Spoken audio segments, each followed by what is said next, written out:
Dan kita akan mengupdate situasi terkini dari Loksukon. Pemirsa, kita akan bergabung bersama jurnalis NTV Hairul Syakban dari Loksukon Aceh Utara. Ya Hairul, informasi terakhir setelah terjadi kembali banjir yang menerjang wilayah Aceh Utara. Seperti apa sebenarnya kondisinya? Anda mungkin bisa membandingkan kondisi yang beberapa hari kemarin air sudah surut, warga sudah mulai ada yang kembali beraktivitas dan kembali ke rumah mereka, tapi tiba-tiba banjir karena hujan yang sangat deras, intensitas yang tinggi lagi kembali akhirnya membuat banjir menggenangi pemukiman warga. Baik, terima kasih Cakri dan juga pemirsa NTV, tentunya selamat siang. Ya, hujan lebat Cakri yang mengguyur sejak beberapa hari terakhir justru memicu kembali peningkatan debit air sungai yang ada di beberapa sejumlah daerah di Provinsi Aceh. Salah satunya Cakri banjir pada Rabu sore kemarin, tepatnya di Kabupaten Pidijaya, ada 3 kecamatan yang direndam banjir begitu, meliputi Kecamatan Merah 2, Meredu, dan Kecamatan Bandar 2. Nah, debit air juga meluas di sejumlah kabupaten lainnya, yaitu ada di sini di Kabupaten Bener Meriah, di mana banjir mulai datang sejak Rabu sore hingga malam tadi. Ya, untuk Bener Meriah sendiri, Cakri dan juga pemirsa, banjir turut merendam di 3 kecamatan, yaitu meliputi Kecamatan Lampahan, kemudian Pintu Rimagayo, dan Kecamatan Permata. Nah, kemudian ada juga sejumlah desa yang ada di Kecamatan Gedudung Paseh, Kabupaten Aceh Utara, begitu. Baik, Cakri. Hairul, sebenarnya kondisi saat ini, cuaca, kita fokus pada cuaca. Apakah masih diperkirakan akan turun hujan dan bagaimana kondisi masyarakat di sana setelah banjir ini kembali merendam pemukiman mereka begitu? Apakah mereka juga sudah sepenuhnya kembali ke masih tetap di pengungsian atau ada yang sudah mulai kembali ke pemukiman mereka begitu saat ini?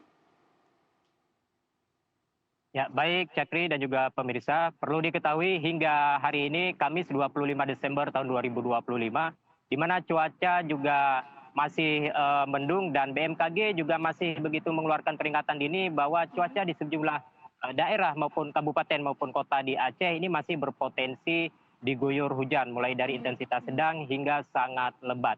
Nah, untuk Kabupaten Aceh Utara sendiri, Cakri, hingga hari ini masih ada pengungsi di 210 titik, yaitu sebanyak 67.872 kepala keluarga. Nah, mereka sebagian Cakri, warga yang terdapat banjir, khususnya di Kabupaten Aceh Utara sendiri, ada yang sudah mulai kembali ke rumah, mereka mulai beraktivitas untuk membersihkan lumpur-lumpur tebal yang masih menimbun rumah-rumah mereka maupun pemukiman mereka, begitu, Cakri.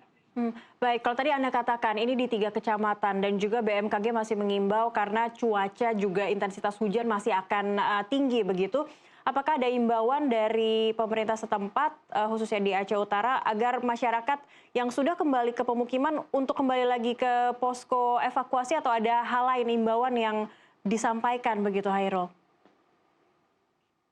Ya, baik Cakri dan juga pemirsa. Ya, pada intinya hingga hari ini Cakri, pemerintah Kabupaten Aceh Utara khususnya terus menghimbau masyarakat melalui BPBD setempat yang ada di sini, menghimbau masyarakat untuk selalu siaga dan waspada mengingat cuaca hingga siang ini masih berpotensi diguyur hujan. Apalagi banyak sungai-sungai yang ada di Kabupaten Aceh Utara ini, tanggulnya sudah pada jebol dan tidak menutup kemungkinan Cakri banjir susulan akan terjadi apabila hujan dalam jangka waktu 2 hari tanpa henti.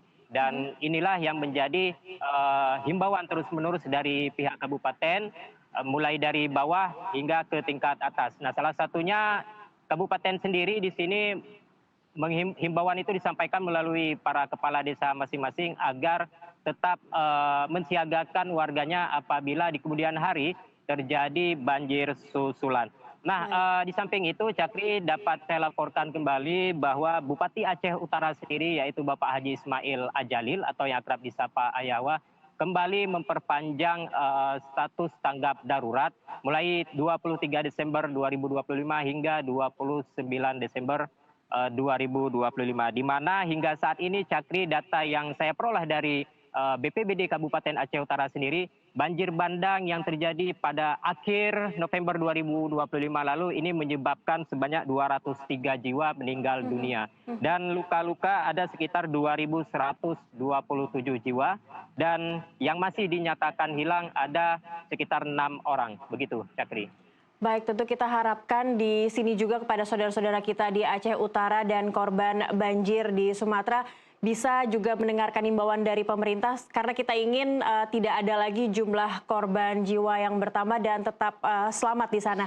Terima kasih untuk informasi Anda, Hairul Syaban melaporkan langsung dari Loksukon dari Aceh Utara. Selamat bertugas kembali, tetap berhati-hati.